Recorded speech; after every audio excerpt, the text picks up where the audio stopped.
Botafogo rescindiu com Damian Soares, que era o lateral que vinha bem no Botafogo, estava consolidado ali no time titular, passando uma experiência, uma segurança.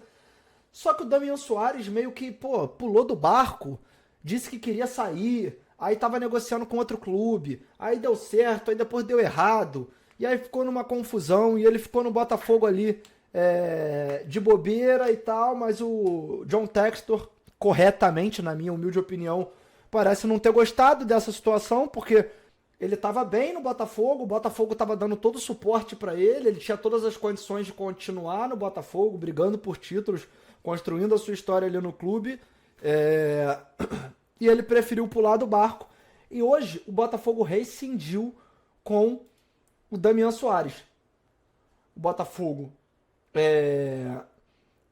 anunciou o Adrielson para zaga, anunciou o Vitinho para lateral que já disputou Premier League, nesse momento, se eu não me engano, estava disputando a Championship, se eu tiver errado vocês podem me corrigir, só que não tem aqui no GE, e eu falo, né, depois que o Twitter saiu, a gente está se informando, como falaram aí no chat, tal qual os Incas, a gente está tendo que abrir site para procurar notícia, só que, porém, entretanto, todavia, a gente já tem essa notícia aqui. Fabrício Romano, para quem não sabe, o jornalista com mais engajamento no mundo do futebol, postou no Twitter, né? No falecido Twitter para nós brasileiros, mas que continua existindo para quem não mora no Brasil, a seguinte notícia: Alex Telles para o Botafogo.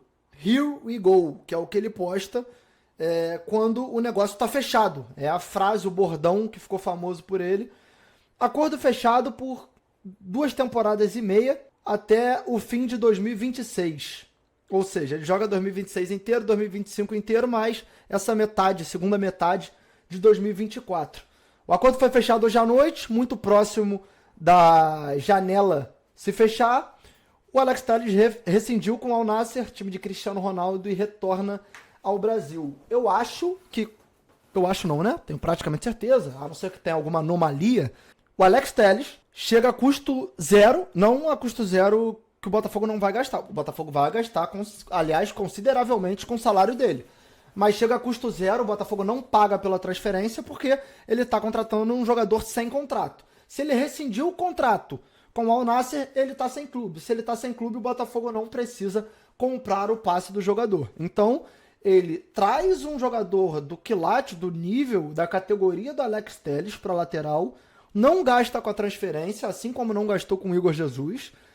Vai provavelmente gastar uma nota no salário, mas, cara, é aquele negócio, né? O Botafogo já tá com um time muito forte e na contramão de muitos, você vê o Botafogo, assim, tentando melhorar, perdeu o Damian Soares, aí já trouxe 2 novos laterais, trouxe o Luiz Henrique a preço histórico, depois trouxe o Thiago Almada a preço histórico, o Igor Jesus, que foi de graça, mas já tá rendendo muito.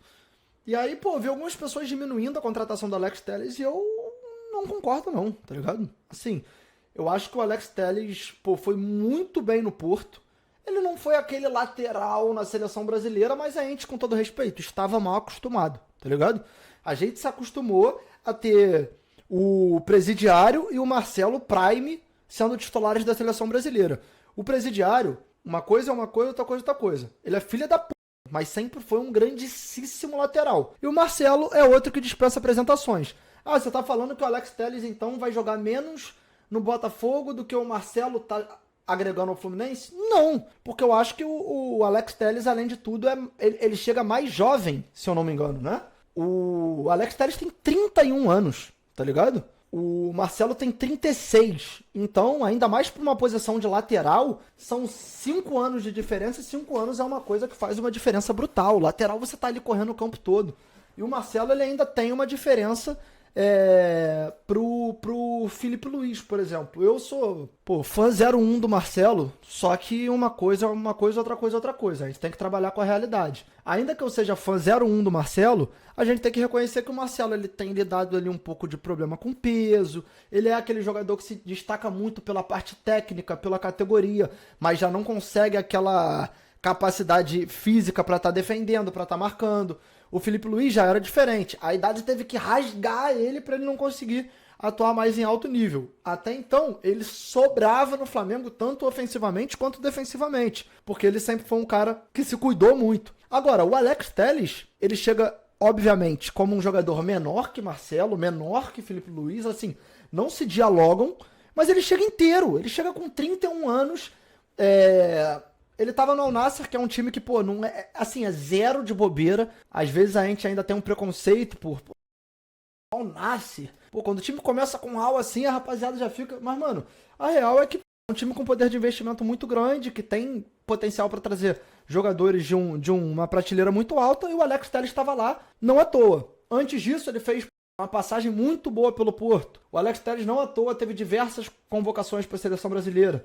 E ele chega numa idade que eu acho que ele ainda pode jogar pelo Botafogo ali por um tempo legal. Parece que saiu agora no GE, no ao vivo, é isso? Atualizei aqui, não vi nada, mas saiu aqui, ó. Não foi pra página do Botafogo ali ainda, mas ó, Botafogo acerta a contratação do lateral esquerdo Alex Telles. Em negociação relâmpago, o clube fecha com um jogador de 31 anos que estava no Al Nassr. O Botafogo acertou nessa segunda-feira a contratação do lateral esquerdo Alex Telles, o brasileiro de 31 anos, que estava no Al Nassr da Arábia Saudita. Mais cedo nessa segunda, o clube saudita anunciou a rescisão no contrato lateral. De acordo com o comunicado, a decisão ocorreu em comum acordo, assim o caminho ficou livre para o Botafogo. Por isso, né, contratação a custo zero, o Alvinegro abriu conversas imediatamente, uma negociação relâmpago. Bizarro, né? Tipo assim, até anteontem, nada. Agora, Alex Telles fechado com o Botafogo. Clube e jogador chegaram a um acordo quanto ao salário e tempo de contrato em algumas horas. O vínculo será de 2 anos e meio. Ou seja, quando acabar o contrato do Alex Telles com o Botafogo, isso se não for renovado, quando acabar o contrato do Alex Telles com o Botafogo, ele vai ter ali pelos 33, 34 anos. Então,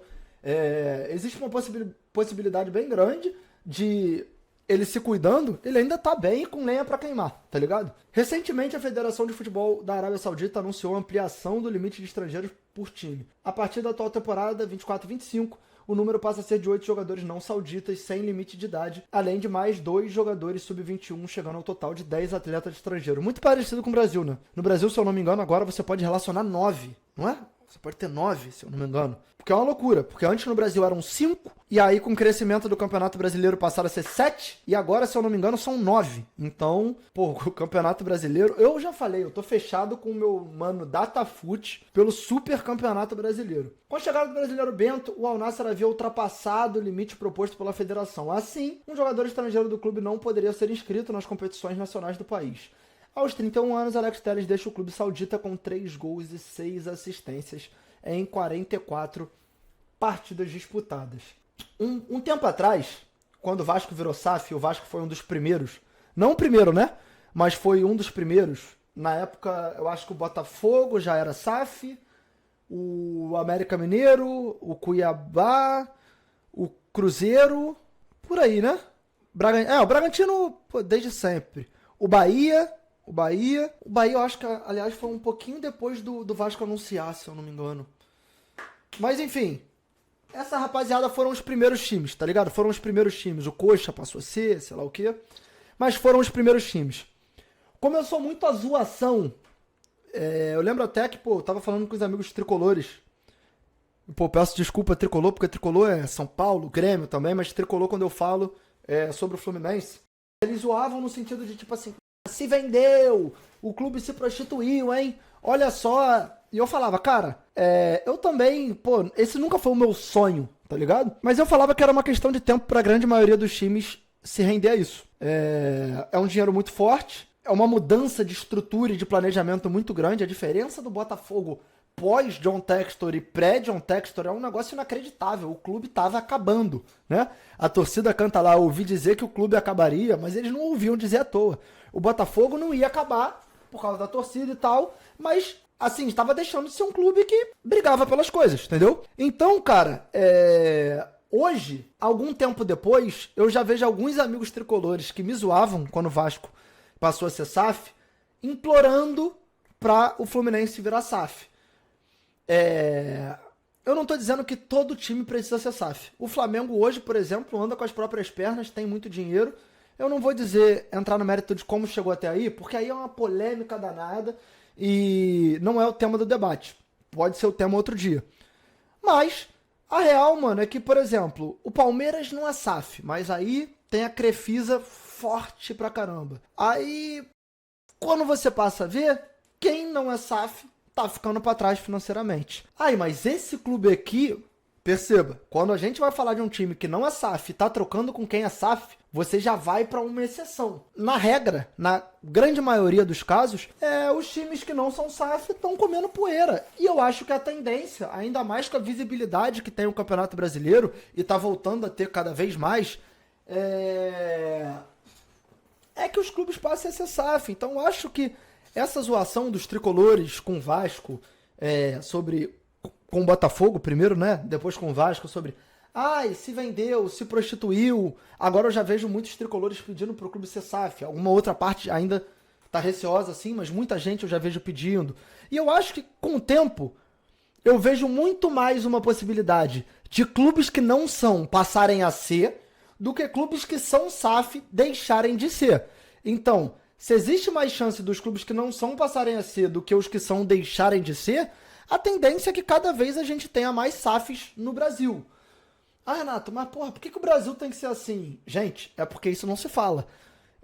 A gente não debate muito sobre isso. Mas nos outros países, na Premier League, que a gente é tão apaixonado, uma porrada de time é SAF. Quando você vai ver os times que brigam mais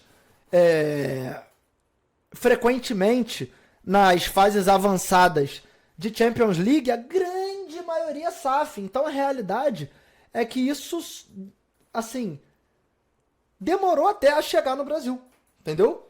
O Brasil era muito receoso quanto a isso, até porque muito dirigente safado também não queria perder boquinha, não é? Eu tô mentindo aqui falando isso? Então, cara, a tendência é que os clubes comecem a ser. Eu lembro na época que o pessoal queria ter... Cara, uma piada, assim, era zoar que o Botafogo não era o Botafogo, era o John Textor. O Vasco não era o Vasco, era Vasco da Gama SAF Carioca. O sei lá o quê, o Bahia não era o Bahia, era o Manchester City do Brasil. Só que aí você vai ver daqui a pouco, ninguém é ninguém mais, tá ligado? Não é, os times continuam sendo eles mesmos, continuam tendo ali o seu nome, a sua estrutura, a sua história resguardada. Aliás, né? Eu não vou falar isso sobre o Bragantino, porque o Bragantino é um outro caso. O Bragantino meteu o nome Red Bull Bragantino, mudou o escudo, mudou a p toda, sei lá o que lá, e ficou muito claro que é pra vender latinha. Mas o Botafogo em momento algum mudou o seu nome pra John Textor, o Vasco não mudou seu nome. Os clubes, assim, continuam preservando a sua história e ainda mais com a passagem, né,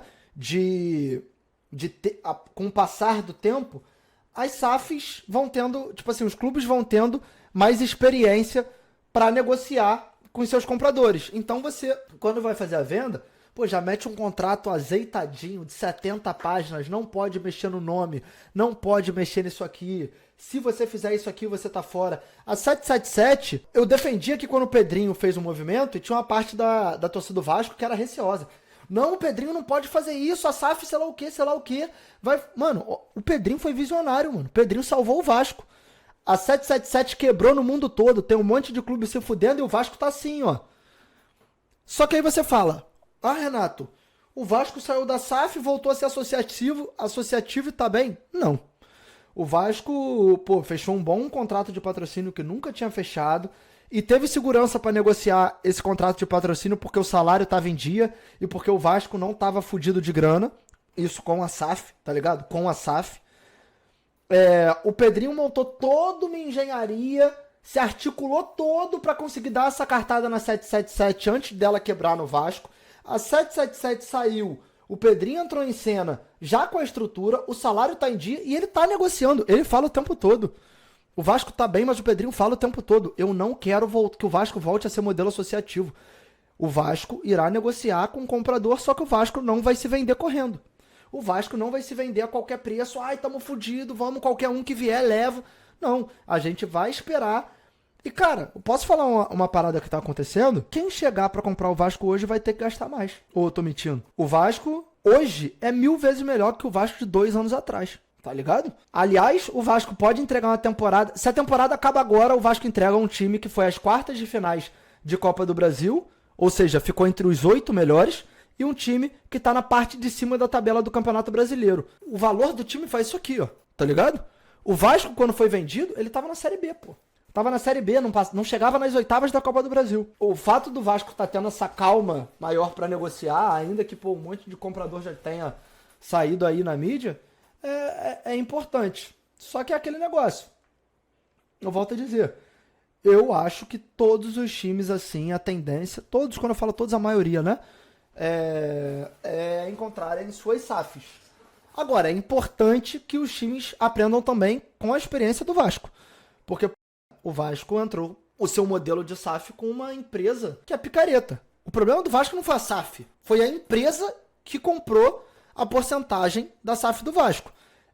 A 777, porra, tá com um escândalo de fraude no mundo todo. A empresa faliu, tá ligado? Faliu. Então, os clubes vão ter que ter um olhar muito minucioso. Ah, essa empresa é séria. Ah, essa empresa aqui, pô, tem outro clube, o trabalho no outro clube foi muito importante. Ah, eu botei no contrato que o time tem que estar brigando muito bem, entendeu? Pode até oscilar no contrato, mas, pô, se largarem o clube de mão, eles perdem a porcentagem. Eles têm que fazer o aporte até essa data aqui, porque se o dinheiro não pingar, o contrato acaba. O Vasco notificou a 777 em questão do aporte. As coisas estavam ali azeitadinhas. Então, tanto que a coisa está acontecendo. O que eu acho que pode mudar é a questão de porcentagem. O Botafogo, se eu não me engano, vendeu 99% pro John Textor. Foi isso? Não lembro se foi 99, eu acho que foi 99, 90, falaram aí 90. O Vasco, quando fez a negociação com a 777, foi 70-30. Eu acho que uma tendência que pode acontecer é os times venderem seus direitos, mas ter uma parte maior. Uma coisa que parece que o Pedrinho tá discutindo no Vasco é que seja quem for o comprador, ele quer ter a importância dele. Cara, a entrevista que ele dá quando a 77 estava aqui é constrangedora, virou meme no Brasil todo. Não virou? Eu tô falando algum absurdo? Aquela entrevista dele do não posso falar. Não posso falar. Não posso falar. Não posso falar. Tipo assim, ela é engraçada pra quem vê de fora, mas é muito triste. Pra quem torce pro Vasco, você vê um ídolo do clube que sai de 2 anos sendo eleito o melhor comentarista, tá com a vida ganha, ele assume a presidência do Vasco. Mano, o cara vira piada com essa entrevista. Tem muita gente falando que nunca viu essa entrevista. O Pedrinho virou meme recentemente com uma entrevista coletiva que ele deu, estando no Vasco, onde ele não podia falar nada. Eu não sei se eu posso... Por contrato com a 777, ele tinha medo de... Eu não sei se eu posso responder. E só pra... Então, tudo bem. Só não sei se você entendeu. Existe uma confidencialidade. Daria para dizer, então, se a princípio estão cumprindo sim ou não? Não posso falar. Infelizmente, eu tenho limitações. Eu não posso falar. E espero que o torcedor entenda isso. Querer falar é uma coisa, poder é outra. Perde, não posso falar. Não quero causar danos físicos na questão financeira, na pessoa física, perdão, e nem a instituição. Eu não sei se eu, sinceramente, eu não sei se eu posso falar sobre a contratação. Não posso, né?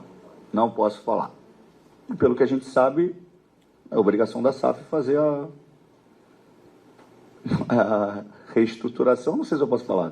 Tá ligado? Então, pra quem lembra, o Vasco, se eu não me engano, fez essa entrevista, o Pedrinho, na pessoa do Pedrinho, né? Com o vice-presidente jurídico do clube, assessorando ele sobre... Ó, se eu falar qualquer coisa que eu não posso falar, já me corta. Então, cara, os clubes estão ficando cada vez mais ligados, cada vez mais atentos pra costurar seus acordos de SAF com empresas que, pô, escutem o clube, deem autoridade ao clube, se esforcem pra suprir, pra entender o que o torcedor quer. Isso aqui, mano, eu falo, pra quem é de fora, quando eu falo de fora, quem não é torcedor do Vasco, é engraçado. Se isso aqui é com o Flamengo, eu me cago de rir, tá ligado? Mas, mano, pra quem é vascaíno, ou se isso acontece no clube que você torce, é muito agoniante. Vamos supor, você é... Deixa eu dar um exemplo. Você é São Paulino, tá? E aí, mano, o Rogério Ceni, tá ligado? Ele vem, ídolo do clube, larga tudo, ele tá bem, ele fala assim, não, eu quero ser presidente do São Paulo. Ele chega lá, mano, só que o São Paulo tá com uma SAF, e a SAF do São Paulo não deixa o Rogério Ceni falar de nada, e o time se fudeu. Essa entrevista foi na época que o Vasco perdeu pro Flamengo, perdeu pro Criciúma, perdeu pra todo mundo, tava fudido. Entendeu? Eu volto a dizer, eu acho que o caminho vai acabar sendo todo mundo ir virando SAF, até pra não comer poeira, mas ao mesmo tempo eu acho que os times vão tendo mais experiência na hora de negociar pra não acontecer esse tipo de situação aqui. Esse assunto todo começou por isso, né? O Botafogo tá montando uma seleção, tá ligado? Uma seleção. E a sensação que se tem é de que não pretende parar. Já tem o Alex Telles, que é um jogador de nível internacional. Já tem o Luiz Henrique, nível internacional. Já tem o Thiago Almada, nível internacional. E vai contratando, vai contratando, vai contratando, vai contratando.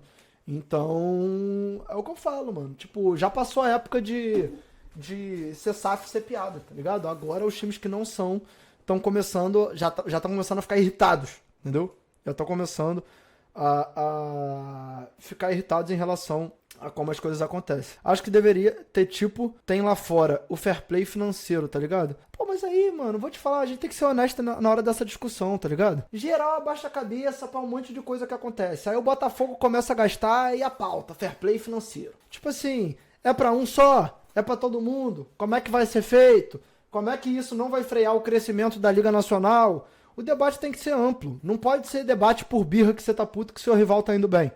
A parada tem que ser discutida com calma, tem que ser visto de um jeito que bata com o interesse de todo mundo. Até porque o fair play financeiro não é pra um time não ficar bom. O fair play financeiro é feito pros times quebrarem conta, pros times não se estreparem. É feito pra atender também o interesse dos times. Tá ligado? Mano, eu vou te falar, se tem um fair play financeiro rasgadão igual tem em outros países, às vezes a gente não teria nem campeonato aqui, cara. É complicado, mano. É complicado. Isso tem que ser debatido com muita calma, tem que ser debatido envolvendo dirigentes de todos os clubes para conseguir fazer um debate azeitado e atender o interesse de todo mundo. Não basta você só falar em fair play financeiro quando você vê seu rival contratando e o time do cara ficando bom e você fica puto, entendeu? Se o fair play financeiro realmente fosse o interesse de todo mundo, seria muito mais debatido.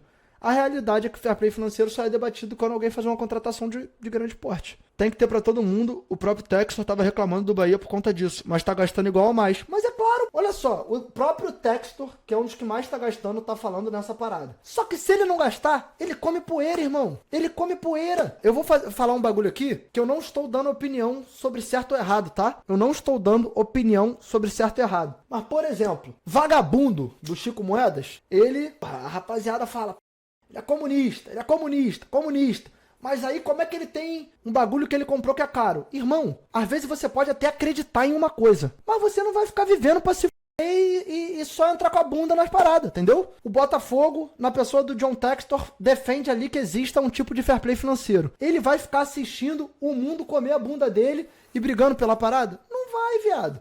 As pessoas e os clubes podem acreditar no que for, tá ligado? Só que ao mesmo tempo que elas acreditem que exista um modelo que seja melhor para as coisas acontecerem, elas têm que jogar de acordo com o tabuleiro que está em vigência, entendeu?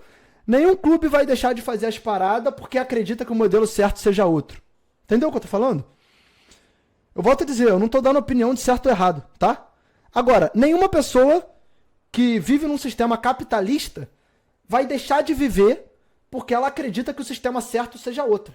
Nenhum clube que acredita num sistema que tem um fair play financeiro vai deixar de viver porque acredita que o sistema correto seja outro. Entendeu o que eu tô falando? Eu não tô comparando de certo ou errado. Eu tô tentando traçar um paralelo para que as pessoas consigam entender que ainda que você acredite em outra coisa, você tem que viver de acordo com o que você tá inserido. Pegou a visão? Porque, mano, senão você come poeira. Senão você se estrepa, se estoura. Opinião de omisso? Cara, eu acho que pra você falar sobre as paradas, você tem que tentar ter um mínimo de propriedade. Eu pego aqui, se você me der uma tabela de Campeonato Brasileiro, eu faço 20 horas de live sem roteiro porque eu tenho propriedade pra falar. Quando você quer ter propriedade pra falar de algo, evita que você fale besteiras sobre coisas que você não sabe, tá ligado?